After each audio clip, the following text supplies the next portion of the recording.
Hello.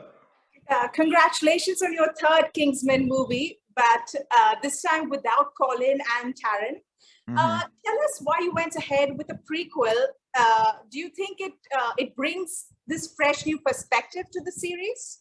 I hope it does. If it doesn't, I'm in big trouble. I wanted to. We will be making another Kingsman with Colin and Taron next year. But I had an itch to make. I always wanted to make a big, epic drama, historical sort of action adventure movie, which like ones I grew up on when I was younger, a lot younger. And that was the movie. So I just had this idea one morning to do it, and we did it. uh, how did you go about casting Reese as Rasputin, Tom in three roles, and Ralph as the Duke? And how much of their personal quirks did you let them bring to the table and retain in the film? I cast Tom as the king, the Kaiser, and the Tsar mainly to make the point that they were all related, right? So when we started doing the casting, the casting director said, "Well, we need to find three similar-looking actors." And I thought about that. I thought, "Oh no, we don't. Let's cast one actor." And if you Google the King and the Tsar, you cannot tell the difference between the two. I mean, it was scary. And then I read that they used to, for fun, swap uniforms at events, and no one knew that the king was the Tsar and the Tsar was the king. They just wanted to.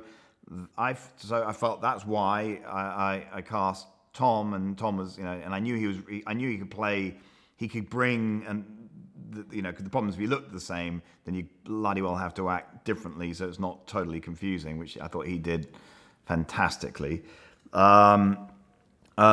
Reese was probably Rasputin in a prior life. I mean, he's just all Reese was doing when he played Rasputin was just recollecting his youth, and I knew he'd bring a believability to the craziness of him, and so that's why we cast Reese. And Rafe, I needed someone that was as good as Colin Firth, and that is a short list. So if I'm saying an actor in his 50s as good as Colin Firth, Ray Fiennes comes up. Speaking of crazy, your action sequences in Kingsman are really a highlight. How do you outdo your own level of crazy with each film? Well, the good news is I don't think it's crazy, so that's probably not hard to outdo yourself if you're not. I look at each action sequence as telling a story. So I'm not like, I'm just shot 2 weeks ago on this new film where even I was like, fuck it. Oops, sorry. I was like, have I gone too far this time?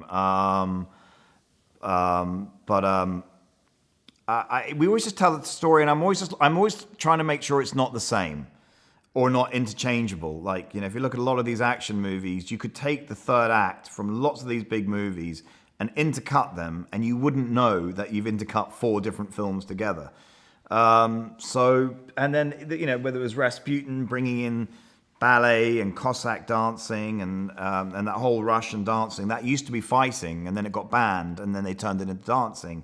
So that I thought was interesting. And then I studied all the Errol Flynn sword fighting and thought, right, well, we copied that. We just shot it differently. I can't even remember the rest of the action sequences. But we try to tell a story. So that's why I think people do enjoy the act. Everyone's, also Brad Allen, who was my partner and sadly died. He would listen because when he does other movies, everyone says just do action and they don't care about the story. But I was on them every day saying, and we really prep our action. It's not, we don't make it up on the day, which happens in other films. So, but story. This film, it's sort of a naughty and edgy history lesson, but the way you've handled death is very different, and it's very emotional. Was this a conscious effort, keeping in mind the current scenario, or was it the plan all along? It was because the movie's set in World War One, and it's about the birth of Kingsman. And it's in the first film, Colin Firth talks about how Kingsman and why Kingsman was founded. but it had to be real. It had to come.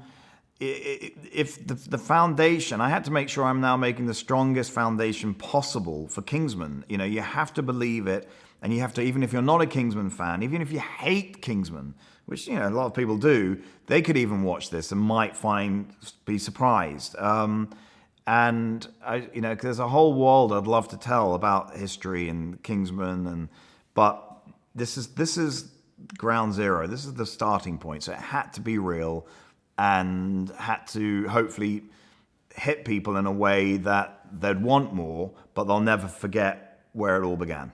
The story has a rather bold take on politics and one's duty to country.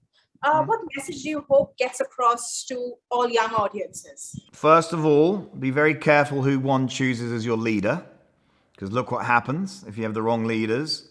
And look, that was number one.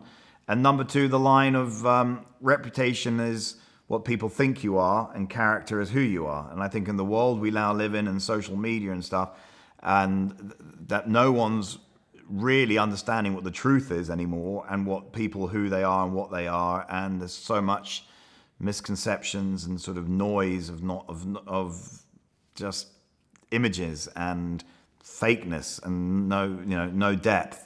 So I hope kids will understand it's more important to be who you are and find out who somebody is.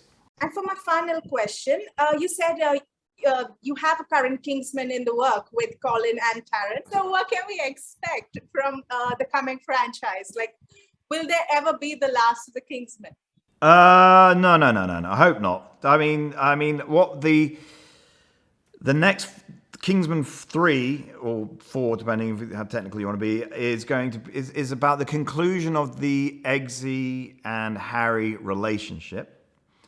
And then we've got a sequel to this one planned, and then we have a Kingsman 5 planned after Kingsman 4. It's called The Blue Blood. I can say that, or maybe not. I'm hoping, you know, it's all up to everyone out there. If they keep watching it, we'll make more. If they do this, we're in trouble. So thank you so much for your time, and we'll keep watching. Thank you again. Thank you.